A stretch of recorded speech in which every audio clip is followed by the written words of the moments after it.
Hello and welcome back to One Girl Evolution. I hope that you are doing well and staying safe and all the things. If you're new here, welcome. If you're returning, welcome back. Thanks for joining me, and we have a new episode for you today. Today we're going to be talking about surrendering to the unknown and having something nice to say. And then of course, segments in between.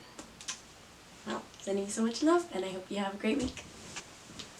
So, I'm going to take a little sip of water.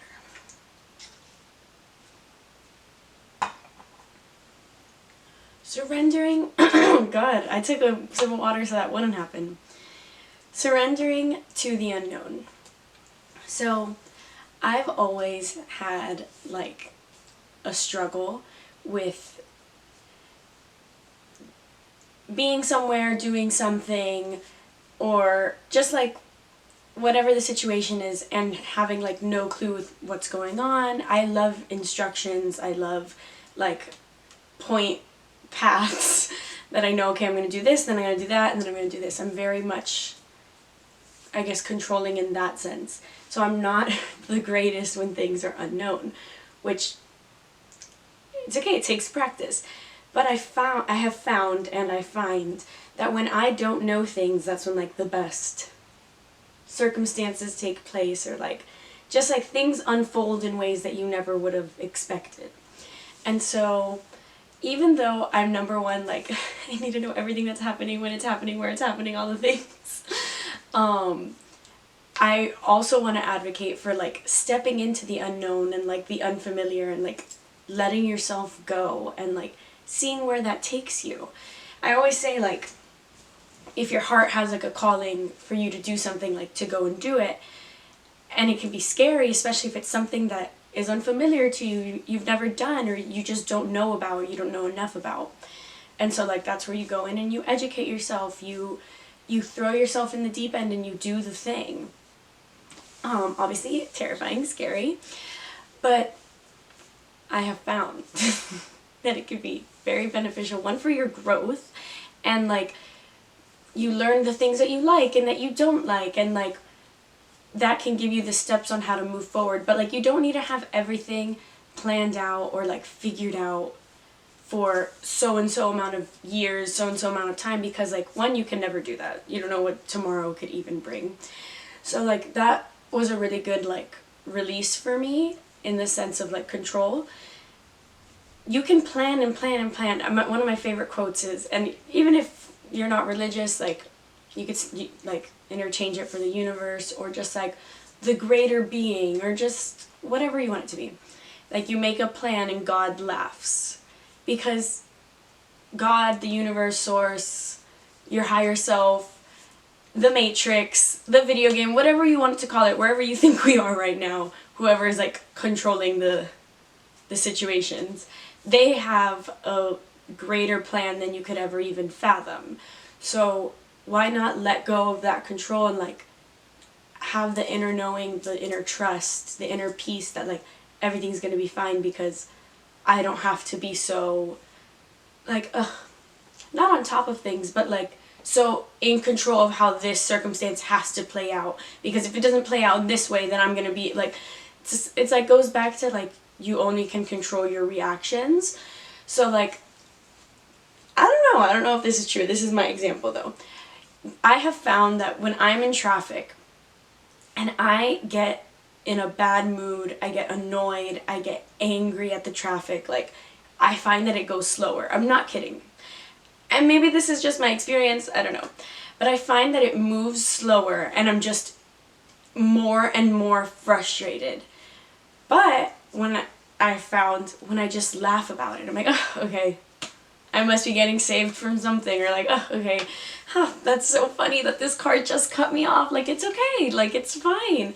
And I literally just talk to myself like that, and I just laugh, or I go back to my music, or I'm just okay, whatever the new plan is, we will follow it, it's fine, with minimal resistance. I think that's what that frequency, that energy, the vibe that I'm giving off. I'm not resisting what's being thrown at me. Instead, I'm okay, cool.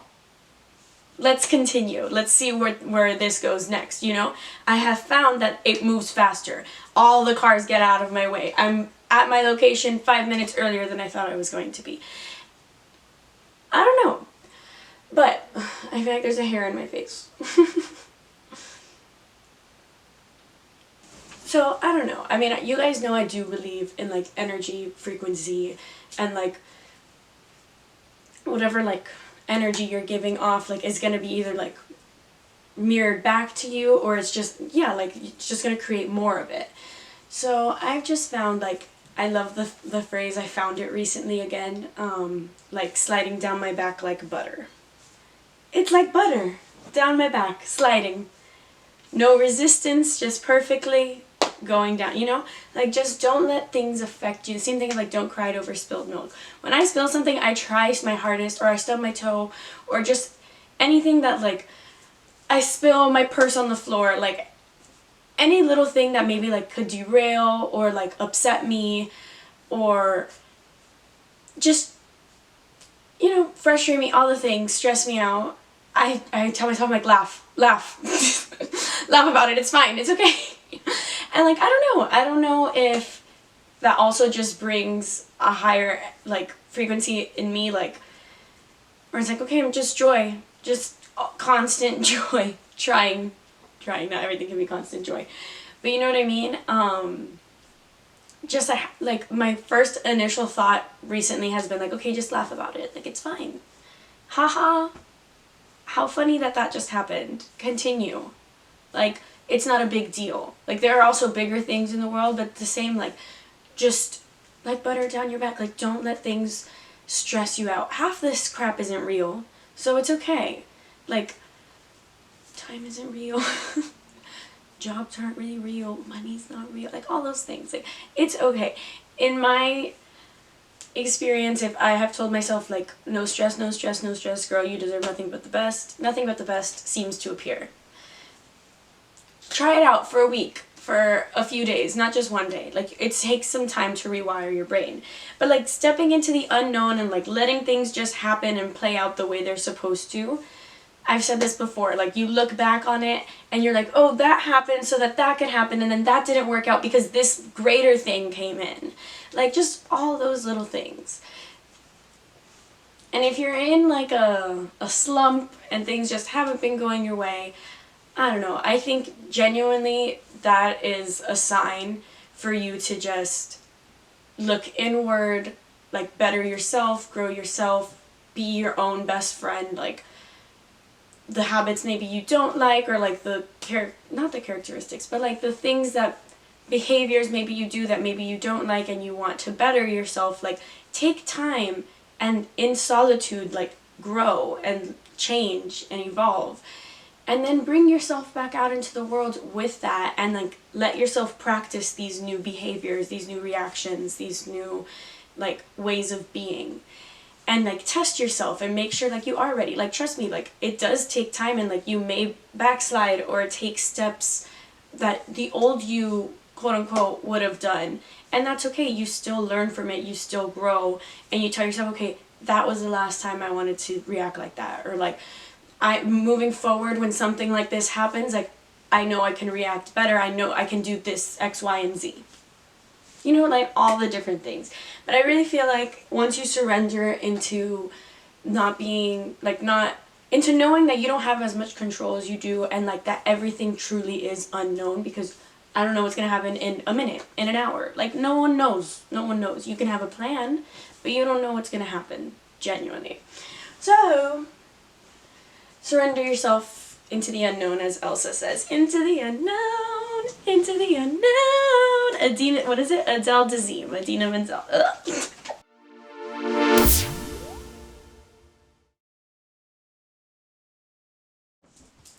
Guys, we have a new TV show, and if I'm being completely honest, I didn't think I was gonna like it. I was, like, holding back. I had seen things about this show. It's a book turned TV show. You probably already know what I'm going to be talking about. I was like, no, like, I don't know, like, it looks a little cheesy. It is a little cheesy. It is a little bit cheesy, but it's so good. Obviously, like, I know who I am, I know what I like, and I should have known, like, of course I'm gonna like this. Of course I'm gonna eat this up. They're gonna hook me, what is it, hook, line, and sinker. They got me. Why am I even surprised in the slightest? I don't know. I stay surprising myself, I guess. I thought maybe there would just be something about it that I wouldn't enjoy. I don't know. There is one person on the show that, I haven't even said the show, I'm sorry, but I know in real life they did some fuck shit, and so watching it, I'm like this a little bit. When they come on the screen, I'm like, ugh. But they are good at their characters, so it's like, don't make me like you. Don't make me like you. It's not gonna happen. But the show, like, it's so cute. It's so, like, it's set in college, so it's so, like, coming of age and, like, romantic and, like, oh, like, little, like, I don't know the words.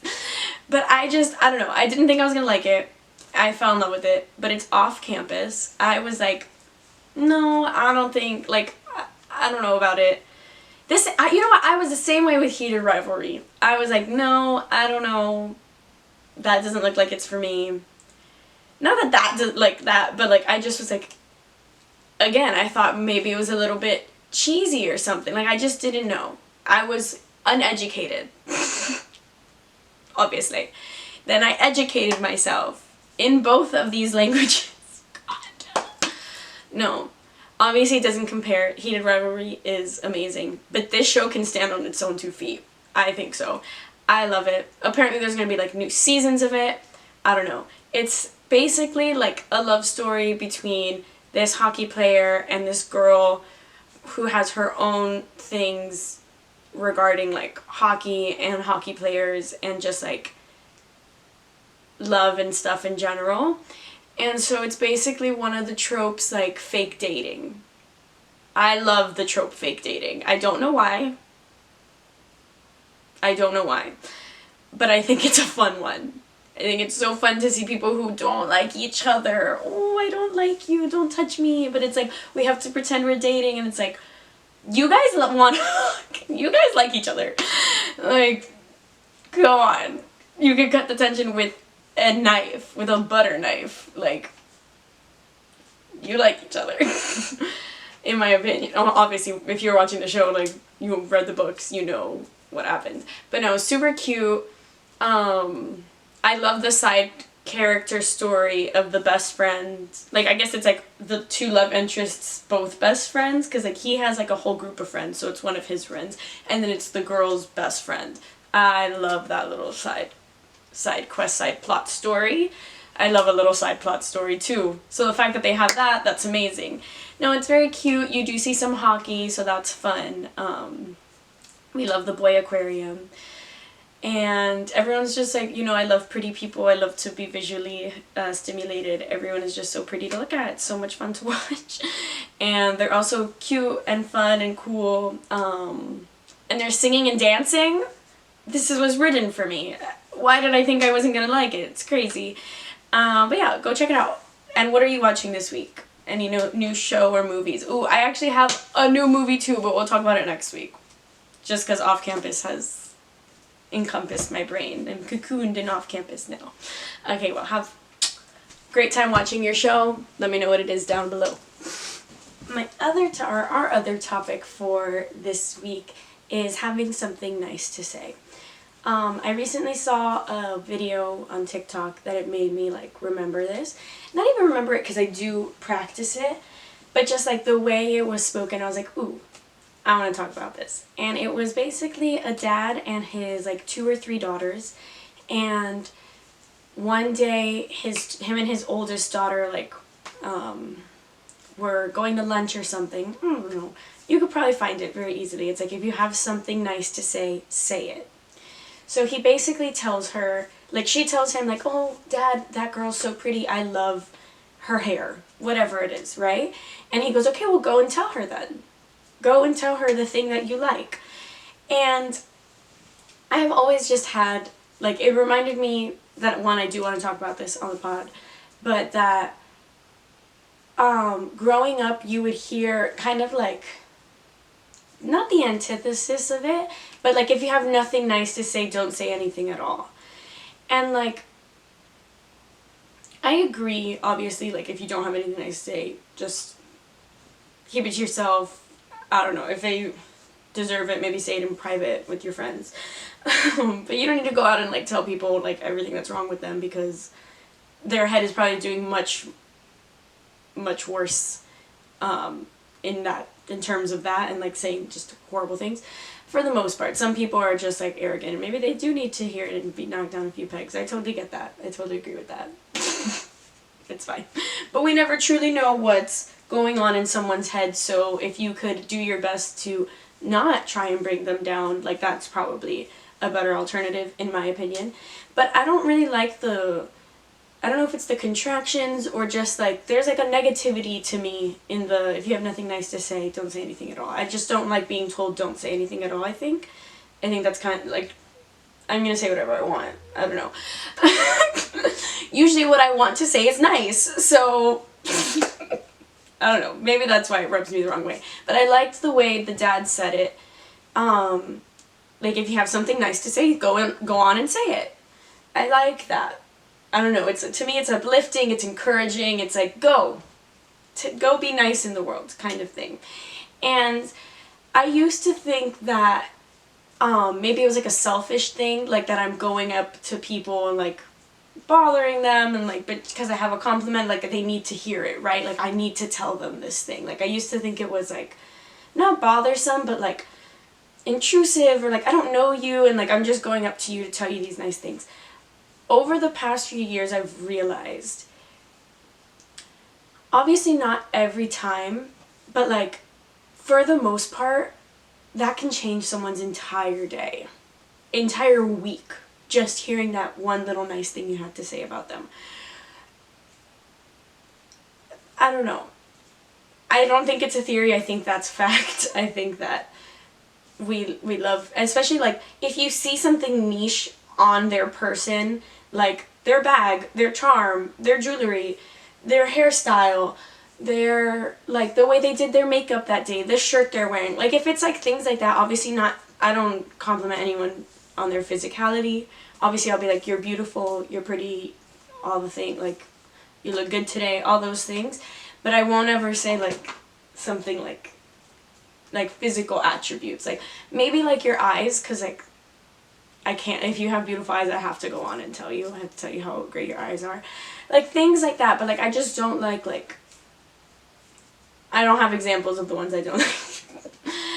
But when there's something on their person that like is different or like stands out to you and you enjoy that, I feel like when someone comes up to me and they're like, oh, I love your ring, like, to me, it makes me feel so special, like, and I feel like I'm doing that for the other person. Like, it's like their niche little thing, and maybe they were so excited to wear it that day, and you were the one who told them like, oh, I love that, and it makes them feel seen. It makes, like, I don't know, I think it makes you feel all nice and warm and fuzzy inside, and I really appreciate that. I love making people feel good. I want everyone to always feel good, because too much of life is feeling bad, in my opinion. So it's like, if on a daily basis you can just feel good, or do your best to feel good, make others feel good, why not? Why not? Why not?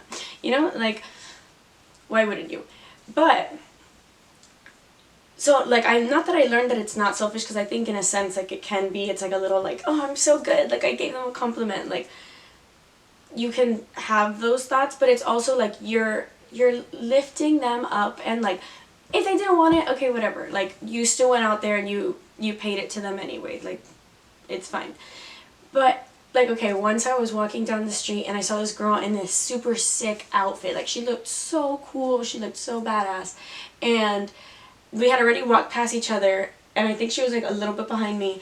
And I turned around, I was like, I love your outfit. Like, you look so cool. Like, I said something like that. She literally, like, was like, oh my god, thank you. Like, thank you. Kept walking.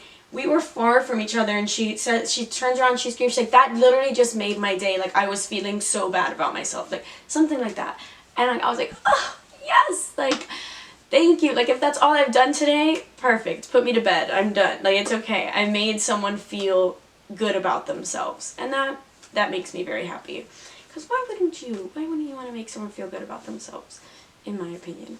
So yeah, if you have something nice to say, always go and say it. I say it to everyone. I work at like, where I work, I see a lot of people coming in and out, and if I see a t-shirt I like, your nails look good, like whatever little thing it is that catches my eye, I will mention it to you. And I might have said this already on here, my coworker would always be like, why are you flirting with everyone? I'm like, no, I'm not. I'm flirting with no one. I'm just letting them know, like, hey, I liked this, like, that was cool, or like, what you had, like, that is so interesting, or like, that's my favorite show, or like, I love that character, I love that singer, whatever it is that they're like wearing, whether it's like merch or like a design or something, like, I don't know, if it catches my eye, I have to see it, I have to say it, all the things. That's just my opinion. So yeah, if you're walking down the street and you see something that you like about someone, go up to them and let them know it. Cause, like, I don't know, it really doesn't take away anything from you. I don't think it's being like, I don't know what the word is that I'm thinking of, but like, to me, I think it's like very nice, uplifting. You never know what one little like word, phrase, comment, compliment could do in any way, in negative or positive ways, could do for someone. Like, your words hold power. So obviously choose them wisely, but also, like, if it's nice, like, warm things that you're trying to put out there, go out there and do it. Like, spread your light, because people need more of it, in my opinion. But yeah, if you have nice things to say, go out and say them. Aww.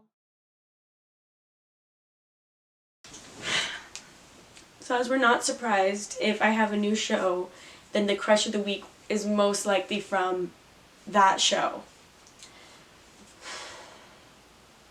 What's new, you know? I usually try and spread it out and like not have it in the same episode, but like he has been a crush of mine for for a few months now. I don't know why I said it like that, but for a few months now, because I saw him on Gen V. He was on a show called Gen V. It's the spinoff to The Boys. We're looking up his name so we could say it right. But it's a spinoff to The Boys. They canceled it, sadly, so rude. But he was on that show. He played a cutesy, like, boyfriend. He was so cute. He was so cute with the girl. Whatever, watch Gen V, it's so good. But he's now on Off Campus, which we talked about for TV Show Movie Club. He plays, like, kind of like a slutty douchebag, but he's a really hot slutty douchebag. And we're talking about how cute he is. That's it. Like, I don't know. But his characteristics of the character on Gen V are good, so that's good. I've seen him play a good guy. I've seen him play a douchebag. He's got range. He could do both. But he's so cute. His name is Stephen K. Collin. Stephen and Colin. I don't know. He's adorable, and he has a girlfriend, and she's beautiful. Like, she's a gorgeous woman. A fiance. Pardon me. But yeah, he's super cute, so I wanted to spotlight him, because when I watched him in Gen V, I said, oh, he's got to be a crush of the week. He's got to be a crush of the week. And then I kind of forgot, I think. And then I watched Off Campus, and then I saw him again, and I was like, oh, I remember you. So that's why he's this week's crush of the week. Who is your crush of this week? I need to know. Have you spoken? No, I'm kidding. For me, it's usually celebrities, people who don't know who I am. That's who I like to choose as my crush of the week. I will never, probably ever choose someone I know personally. But who's your crush of the week? And if you know them personally, I don't know, don't ask me.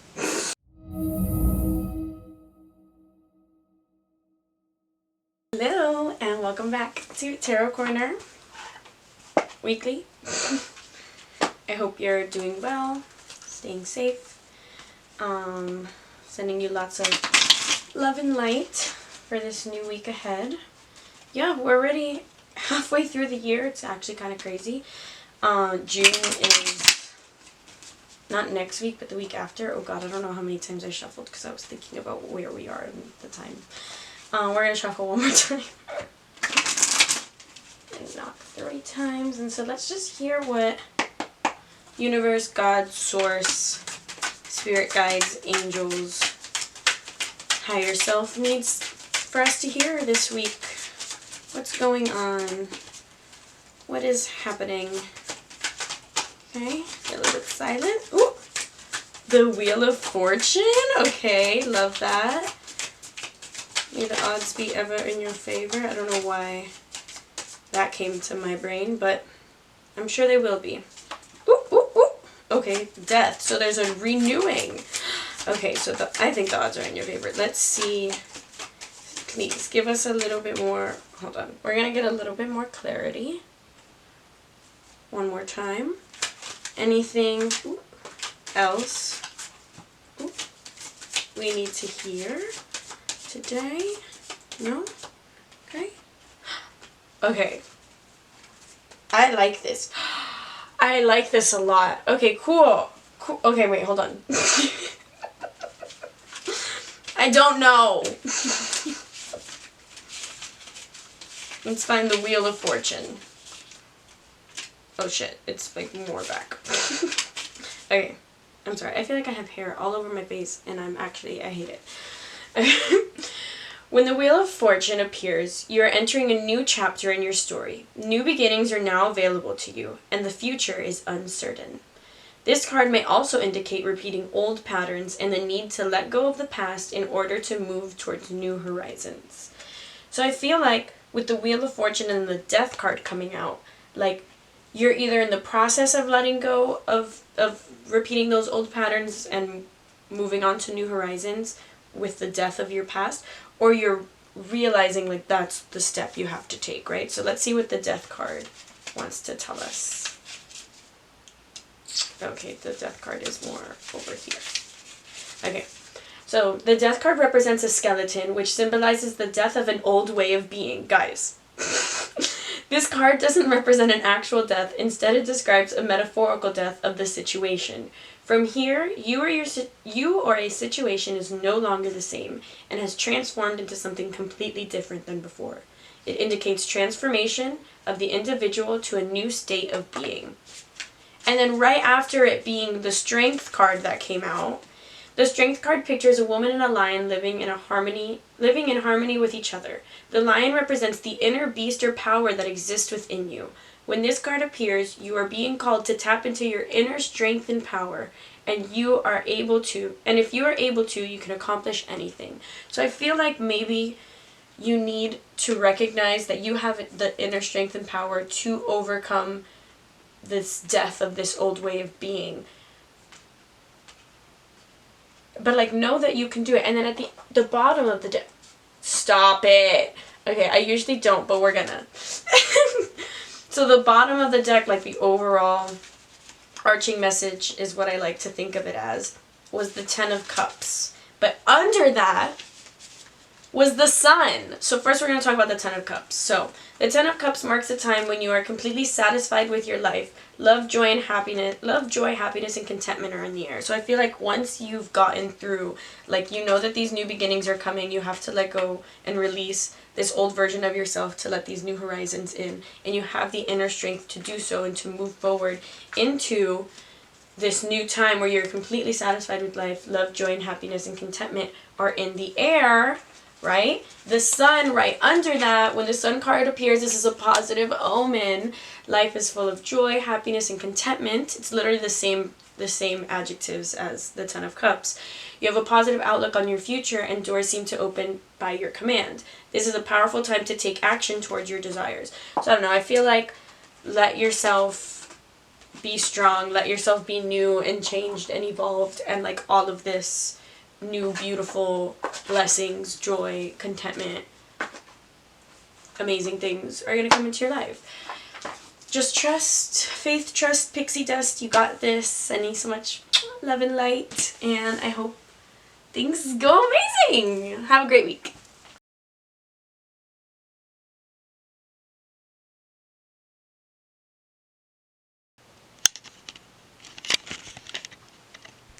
I should have put this message words, whatever. It's okay. Life happens. That was so much fun though. Oh, we're still recording on here, aren't we?